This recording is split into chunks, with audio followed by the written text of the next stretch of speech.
자, 이번 시간에는 우리가 행렬에 대해서 배워보려고 해요. 사실 행렬은 우리가 스튜어트나 아니면 기존 미적분학 교재에 들어있지 않은 파트인데요. 요즘 고등교육과정에서 행렬이 빠져 있기도 하고, 그 다음에 여러분들이 이제 벡터로 넘어가고, 그 다음에 벡터 미적분학으로 넘어가는 데 있어서 행렬의 개념에 대해서 명확하게 알아야 이제 거기까지도 개념이 확장될 수 있기 때문에 행렬까지 이번 단원에서 좀 고등학교 거 위주로 가르치는 게 아니라 대학교 수학으로 넘어가기 위해서 필요한 가장 기초적인 부분만 쪽집게처럼 다뤄드리는 과목 강의 되도록 하겠습니다. 그래서 일단 첫 번째로 행렬에 대해서 여러분들이 한 번도 들어본 적이 없다고 가정을 하고 행렬의 연산과 근데 만약에 행렬에 대해서 알고 있다 하는 친구들은 이 행렬의 응용 파트만 보면 좋을 것 같아요. 우리가 행렬을 단순히 사칙연산하기 위한 어떤 그 숫자를 모아놓은 수열의 일부분으로 보는 게 아니라 이제 행렬이 왜 등장을 했는지 그리고 우리가 행렬을 어떤 식으로 이해를 하면 되는지를 우리가 행렬을 주로 사용되는 그 연립 방정식 실제 예시를 통해서 여러분들에게 느낌을 전달해드리는 강의이기 때문에 행렬을 고등학교 때 배웠던 친구라 하더라도 꼭 들어주셨으면 좋겠습니다. 그래서 일단 우리가 행렬이라고 하면요. 수의 나열을 입체적으로 표현을 한 거예요. 우리가 1차원 행렬이라고 하면요. 수열이랑 다를 바가 없어요. 그냥 A1, A2, A3, A4 이렇게 쭈르륵 쓴 거고요. 이거를 이렇게 가로로 쓸 수도 있고 세로로 쓸 수도 있고 뭐 대각선으로 쓸 수도 있고 이렇게 막 꼬아서 쓸 수도 있는데 그래도 우리는 이렇게 자대고 줄 맞춰서 쓰는 그런 형태를 좋아하기 때문에 이런 식으로 혹은 이런 식으로 쓰게 됩니다.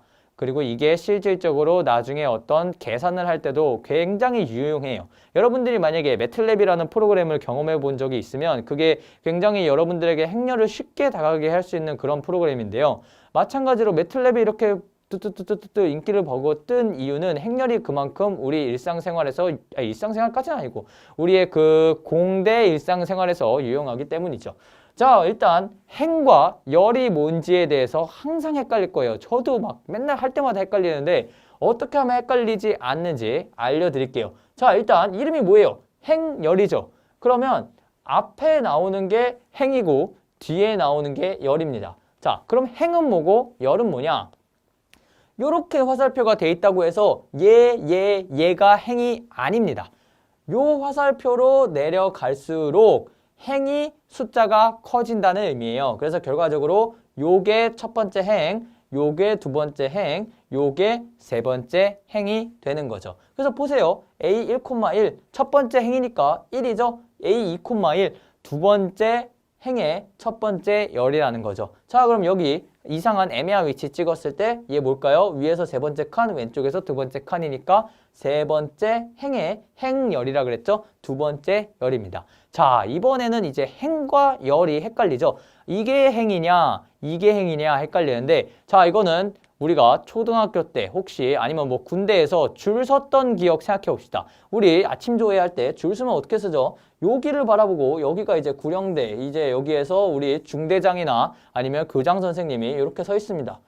그러면 보통 뭐라 그래요? 정렬 이러죠. 정열, 열을 맞춰라 라는 의미면 여러분들이 열 맞출 때 뭐 맞춰요? 여러분들 쓸 때 각 소대가 아니면 각 반이 이렇게 씁니까? 아니죠. 여길 보고 이렇게 쓰죠.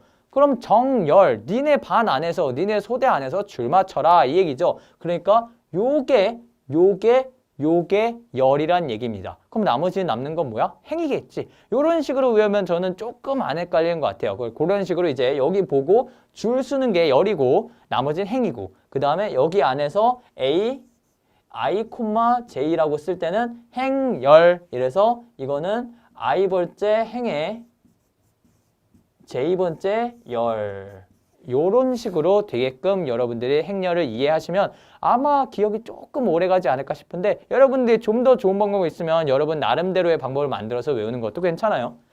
자, 그래서 우리가 행렬을 왜 배우는가에 대해서 먼저 말씀드리도록 하겠습니다. 자, 이런 문제 있으면 여러분들 어떻게 풀 거예요? 자, 여기 문제 푼다 그러면은 여기다가 이제 x를 소거를 해야겠죠. 2 곱하고 2 곱해가지고 x를 소거하고 y 먼저 구한 다음에 y를 대입해서 x를 구할 거예요. 자, 그럼 그 방법대로 요 문제를 여러분들 풀 수 있을까요? 한번 제가 풀어볼까요? 자, 아래에다가 2 곱해 보겠습니다. 그러면은 2x 플러스 4y는 6.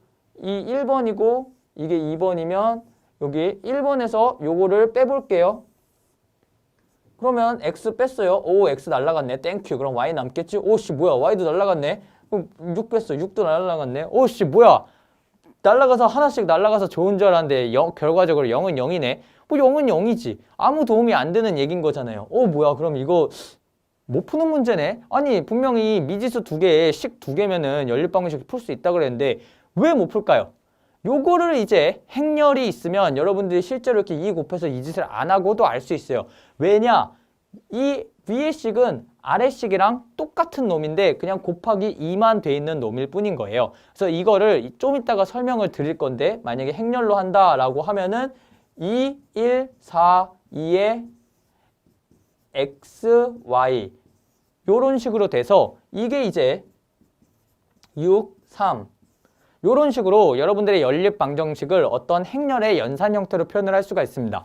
그런데 요 앞에 있는 요 A라는 행렬을 이제 요쪽으로 넘겨야 요 X랑 Y를 구할 수가 있는데 이게 역행렬이 존재하지 않아서 넘어가지 않기 때문에 이 식 자체는 원래부터 풀 수가 없는 식인 거죠. 굳이 우리가 곱하기 2를 하지 않고도 알 수 있는 사실입니다. 만약에 행렬이 익숙하지 않은 친구들은 요거 나올 테니까 걱정하지 마시고요.